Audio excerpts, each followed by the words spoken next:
Hello, everyone, and welcome to PressThis, the WordPress community podcast on WMR. This is your host, David Vogelpohl. I support the WordPress community through my role at WP Engine, and I love to bring the best of the community to you here every week on PressThis. As a reminder, you can follow me on Twitter at WPDavidV.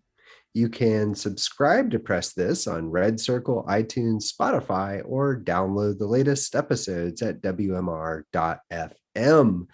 In this episode, we're going to be talking about increasing the quality of your quality assurance.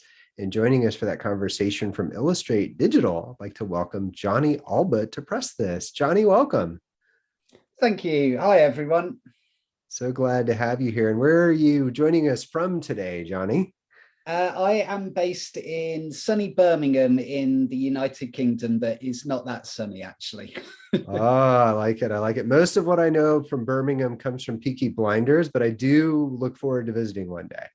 Yeah, it's slightly safer than it was portrayed in that program. Yeah, I would suspect it's not true to life. Maybe more so time period, but definitely not today. You got it. That's awesome. That's great to hear. Well, thanks for joining us. For those listening, what Jonny's going to be talking about, Jonny's the head of product, by the way, at Illustrate Digital. And what he's going to be talking about are his thoughts on why having a solid QA process is critical, what you can do to improve your existing QA processes and make them stronger and not as annoying. And really to do all this without turning your roadmap velocity upside down. And really looking forward to Jonny's actionable advice in today's interview. Well, Jonny, I'm going to ask you the same question I ask every guest. Could you briefly tell me your WordPress origin story? When was the first time you used WordPress? Yeah, it'd be my pleasure to. So, my journey started in the late 90s. Actually, I was trained as a traditional graphic designer, and that's kind of where I started my career. Although even back then, I was teaching myself HTML and all that kind of stuff. And essentially, I'm a self-taught developer of, I would say, medium level on a good day. So really, I started messing around with content management systems around the very early 2000s, things like PHP Nuke and Mambo, all these systems that no longer exist, and got into WordPress around about 2005. And just didn't look back. It was very easy for me to work with. I could understand the code, that kind of stuff. The templating system was awesome. And frankly, it seems like I make a very good choice looking at all those stats. So I freelance for agencies and independent clients, from big, huge global brands down to one-person companies. Set up a couple of agencies, which I sold out on, or I should say sold my shares in, not sold out on. And since April 2021, I've been working at Illustrate Digital. So it's a bit of a transition for me in many ways, David, that I've kind of moved out of production now. So yeah, I'm into quality assurance and heading up product development at Illustrate Digital. Excellent. Do you remember in 2005-ish when you found WordPress? What was the kind of moment that brought it to your attention, or do you recall that far back?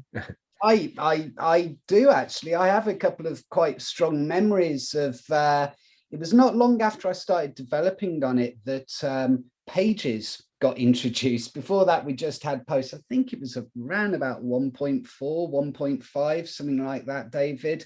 And that was a real sort of groundbreaker for me, where I sort of transitioned from, seeing it as a very nice little blogging platform, which is somewhat what led me to it, to something that could be harnessed as a custom content management system. So that was my real sort of like breaking moment, where I like, oh, this could do a lot more. And I heavily started repurposing it at that point. Okay, good deal. I have a little cheat sheet here for these WordPress origin stories, where I have like a timeline of major WordPress events. 2005 was when themes hit, but I don't have when pages hit. That was a little before my time in building WordPress sites. And so I never really recognized how monumental that must have been. I'll have to come back to that. Maybe we'll do like a throwback episode or something. Yeah, it felt big. It felt like a big step forward. Yeah, off the top of my head, it was roughly around about 1.5 ish, but don't quote me on that. All right, good deal. My dates are better than my version numbers on some of these key moments in history. Yeah, you got it. Love it. All right, cool. Well, thanks for that background here. I'd like to kind of switch now into kind of the topic of the day here, which is QA. And I would like you to help me understand how you think of the different, say, pillars of QA. What are the different aspects of QA as you think about that universe? Is it more than just like manual and automated testing? Like, help me understand how you think of the structure of QA. Yeah, that's an interesting question, actually, David, because I think the pitfall that many people fall down when they think of QA is they think it's just glorified testing. It's a black and white outcome. It's a pass or fail. And really, the reality of high-level quality assurance is that it spans across a lot of disciplines and techniques.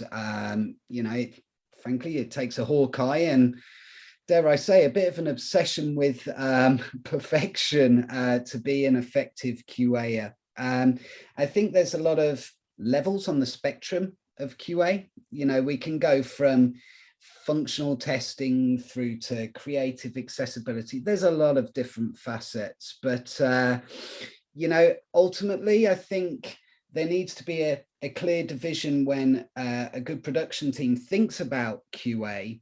And one of the key sort of concepts I'd like to introduce is putting the right person on the right job.